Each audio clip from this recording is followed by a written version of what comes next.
بسم اللہ الرحمن الرحیم۔ السلام علیکم۔ زمزم ٹاکس میں خوش آمدید۔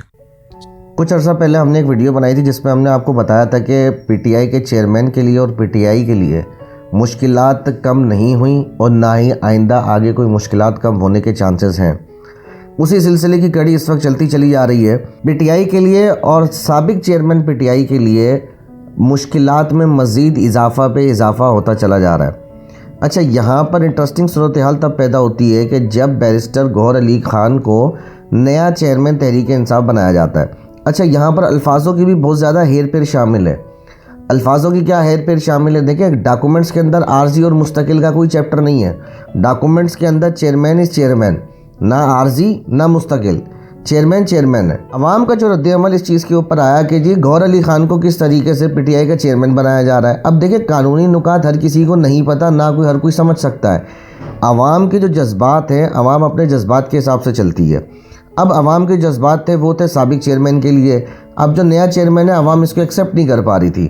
اس وجہ سے انہوں نے الفاظوں کے اندر ایک ہیر پھیر کرا کہ انہوں نے بولا کہ جی عارضی چیئرمین، حالانکہ ڈاکومنٹس کے اندر کوئی عارضی شارضی لکھا نہیں جائے گا، ڈاکومنٹس کے اندر چیئرمین ہی لکھا جائے گا۔ اب جب سے گوہر علی خان چیئرمین بنے ہیں تحریک انصاف کے، تب سے ایک نئی کنٹروورسی شروع ہو گئی ہے کہ جی پی ٹی آئی دو دھڑوں میں تقسیم ہو گئی ہے۔ پی ٹی آئی کے اندر دھڑا بندیاں ہو گئی ہیں، پی ٹی آئی کے اندر گروپس بندیاں ہو گئی ہیں، اور پی ٹی آئی دو جگہ تقسیم ہو گئی ہے۔ اور کوئی بیرسٹر گوہر علی کو چیئرمین مان رہا ہے، کوئی بیرسٹر گوہر علی کو چیئرمین نہیں مان رہا۔ اور یہ معاملات تب تک نہیں سارٹ آؤٹ ہوں گے جب تک سابق چیئرمین واپس آ کے پوزیشن نہیں سنبھالتے، تب تک یہ لڑائیاں چلتی رہیں گی۔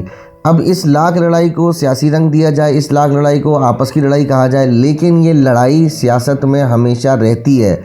ٹاپ پہ جانے کی لڑائی ہمیشہ رہتی ہے، ہر کنٹری کے اندر رہتی ہے۔ یہ کوئی تحریک انصاف میں پہلی دفعہ نہیں ہو رہا، ہر پارٹی کے اندر یہ لڑائی رہتی ہے کہ جی کہ چیئرمین ہٹے اور ہم چیئرمین بنے، ہم ٹاپ پہ آ کر بیٹھیں۔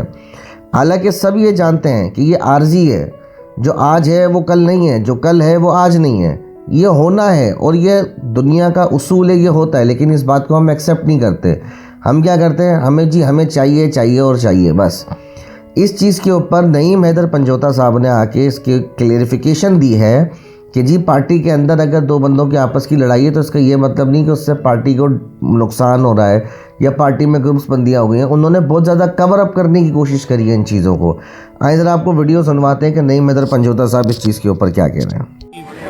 جو ہے گہما گہمی وہ ہوتی رہتی ہے، یہ انٹرنل معاملات ہیں، چلتے رہتے ہیں۔ اس سے آپ یہ نہ سمجھیں کہ نواز شریف صاحب کے ووٹ بینک میں فرق پڑ گیا ہے۔ وہ جو ان کا ہے وہ ہے، اور جو خان صاحب کے ساتھ لوگ ہیں وہ ہیں۔ مثال کے طور پر اگر ایک یا دو یا تین لوگ آپس میں لڑتے ہیں تو اس کا مطلب یہ تو نہیں ہے کہ پوری پارٹی جو ہے وہ بالکل مستحکم نہیں رہی، یا پوری پارٹی کے ساتھ جو لوگ اٹیچ ہیں وہ سارے مستحکم نہیں رہے۔ اس سے فرق نہیں پڑتا۔ ایک دو شخص کی آپس میں کوئی ایک جگہ کے اوپر ہو سکتی ہے، لیکن اس سے کوئی ہے نا وہ دوسرا اس طرح کا پراپوگنڈا جو ہے وہ نہ کیا جائے جس سے جو ہے وہ یہ ثابت کیا جائے کہ پاکستان تحریک انصاف جو ٹوٹ کا شکار ہے۔ یہ عارضی والا معاملہ کیا ہے؟ جی عارضی چیئرمین، دیکھیں، عارضی چیئرمین کے حوالے سے انہوں نے یہ کہا ہے، کیونکہ آپ نے دیکھا کہ بڑا واضح طور پر جو لوگوں کی طرف سے ایک ریئیکشن آ رہا تھا کہ خان صاحب کی جگہ کے اوپر ہم نہیں کسی کو دیکھ سکتے، تو انہوں نے ورڈز کے اندر ایسی بات کی ہے۔ پیپرز کے اندر آپ دیکھیں گے کہ جو چیئرمین ہوگا وہاں پر عارضی نہیں لکھا جائے گا، وہاں پر پکا آپ چیئرمین بھی لوگ کھڑا کر رہے ہیں، کوئی امیدوار دیتا ہے سر اس کی؟ جی، میں وہ یہ گزارش کر رہا ہوں کہ زبانی بولنے کی حد تک انہوں نے کہا ہے، ریٹن میں آپ جو پیپر ہیں، پیپر کے اوپر مستند دی اور پکا ہی لکھا جائے۔ کوئی امیدوار کھڑا کر رہے ہیں آپ بھی ان کے مقابلے میں؟ کن کے مقابلے؟ چیئرمین کے جو کینڈیڈیٹ ہیں سر کیوں ہوگا؟ ہم کیوں کھڑا کریں گے؟ کمال کرتے ہیں، جو خان صاحب کا فیصلہ ہے پوری قوم کا، اس کے بلا مقابلہ کر رہے ہیں، بلا مقابلہ کر رہے ہیں۔ ایک معصومانہ اور شرارتانہ سوال ہے کہ آخر خان صاحب میں ایسا کیا نظر آیا کہ ملک ریاض صاحب نے اتنا بڑا احسان کر دیا؟ حالانکہ ملک ریاض کے بارے میں یہ مشہور ہے کہ وہ بغیر مطلب کسی سے بات نہیں کرتے۔ دیکھیں، ملک ریاض کے حوالے سے تو اگر جیسے آپ بات کر رہے ہیں تو یہ جو ساری بات آج کے سارا بتایا گیا ہے آپ کو، تو بیسیکلی یہی سمجھایا گیا کہ عمران خان صاحب کے اس کے اندر بتائیں کہ کیا انٹرسٹ ہے، اور جو ہے ملک ریاض صاحب کیا انہوں نے پہلی دفعہ کسی ادارے کو ڈونیٹ کیا؟ کیا زندگی میں انہوں نے کوئی ڈونیشن نہیں کی؟ تو آپ ان کا پورا اسٹوری لگا لیں۔ اینکرز کو فلیٹ دیے ہے، صحافیوں کو خریدا ہے، پولیٹیشین کو خریدا ہے، تو یہ خان صاحب کو اتنا وہ مطلب یہ کہ کیا اس کے بدلے میں مراد خان صاحب نے دیا؟ مثال کے طور پر جی، مثال کے طور پر اگر میں بڑا واضح کہنا چاہتا ہوں کہ اگر جو ہے شوکت خانم کے اندر کوئی چور کرپشن کا پیسہ کوئی ڈونیٹ کرتا ہے تو کیا یہاں پر کوئی اس طرح کا لکھا ہوتا ہے کہ جناب یہ پیسہ یہ آئے گا یہ نہیں آئے گا.